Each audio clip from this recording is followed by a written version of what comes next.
થરાદ તાલુકાના ઘેસડા કરણપુરા ગ્રુપ ગ્રામ પંચાયતમાં ફરીથી રિપીટ ચૂંટાઈ આવેલા સરપંચ જેસીભાઈએ કરી બંને ગામના વિકાસની વાતો કરી।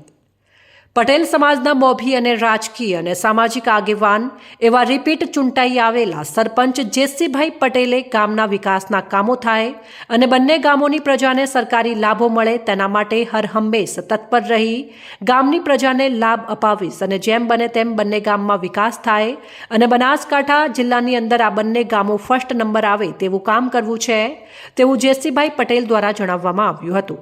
અને ટૂંક જ સમયમાં જેવું માંગરોળ ગામની અંદર જે શેણલ વન બન્યું છે એવું જ કરણપુરા ગામમાં પણ એવું વન બનાવવામાં આવશે અને ગામના લોકો ગમે ત્યારે કોઈ પણ કામ ભલાવશે તો કાળી રાતના પણ ખડે પગે રહીશ અને ગામ લોકોને મદદરૂપ બનીશ તેવું જેસીભાઈ પટેલે જણાવ્યું હતું।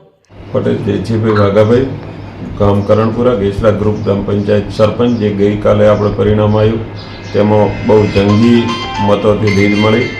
562 વોટોથી જે લીડ મળી એ ઐતિહાસિક લીડ છે અને મારા બંને ગામોનો પ્રેમ છે।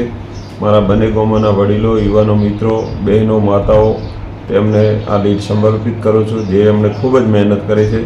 પોતે ઉમેદવાર તરીકે લડ્યા હોય એવા જ મહેનત કરી, દિવસ રાત એક કરી અને આપણને જીત અપાઈ છે, એ જીત એમને સમર્પિત કરું છું। અને આવનારા નવા સત્રમાં જો 2017માં પણ હું સરપંચ હતો, સમરસ પંચાયત બની હતી, તેમાં પણ ઘણા વિકાસના કામો થયેલા છે, એ આપણે નજર સામે જ છે। પ્રોટેક્શન વોલ હોય, કોઈ તળાવ હોય, તળાવની લાઈનો હોય, નર્મદાના પાણીથી તળાવ ભરાતા હોય, એ ઘણા બધા કામ થયેલા છે।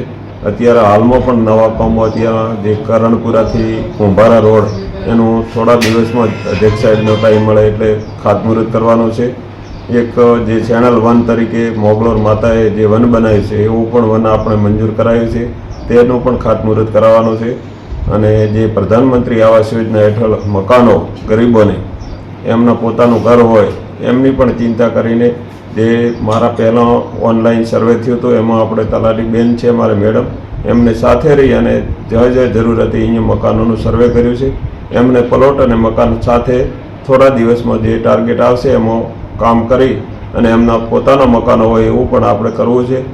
હમણાંથી જે આપણને વોટ આપ્યો એમની સતત ચિંતા કરી અને દરેક ઘરે પોતાનું ઘર હોય એવો આપણો વિચાર છે। ખૂબ જ એમની સાથે રહી અને આપણે કામ કરવું છે, ખૂબ વિકાસ કરવો છે અને જે આપણે જીત છે એ વિકાસને ભરેલી છે। દિવસ રાત જોયા વિના હવે આપણે કામ કરવાની જવાબદારી બને છે। અહેવાલ જીતુ બારોટ, સંબંધ ભારત ન્યૂઝ, થરાદ।